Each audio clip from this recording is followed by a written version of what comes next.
Христијан Мицкоски ќе ги тужи екс-вработените во СЈО за злоупотреба на 4,6 милиони евра. Од партиското седиште ваквите наоди ги темелат врз оние на Државниот завод за ревизија, кој во извештајот бележи нерегуларности во доделувањето на бонусите.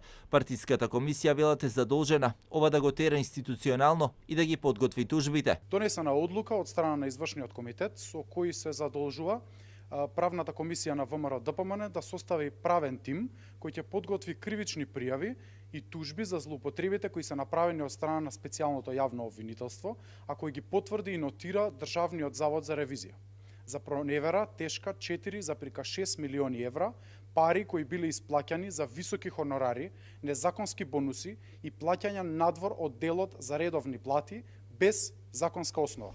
Оваа најава од опозицијската партија стигна по синоќешниот состанок на извршниот комитет.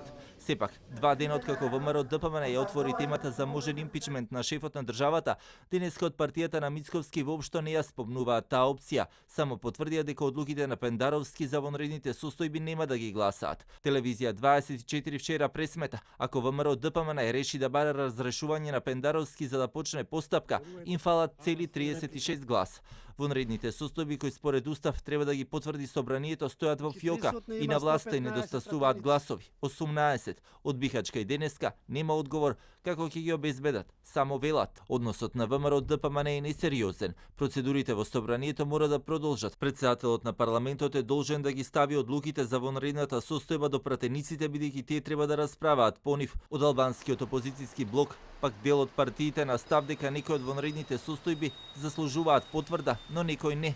Во очекување каков ќе биде резултатот од математичките пресметки во потрагата по потребните гласови, остануваат дневно партиските препукувања од партиските седишта, а од собранието засега нема најава која ќе продолжи седницата на која беа ставени на разгледување 5 вонредни состојби кои ги прогласи шефот на државата, а за кои Уставниот суд се изјасни дека нивното прогласување не е спорно.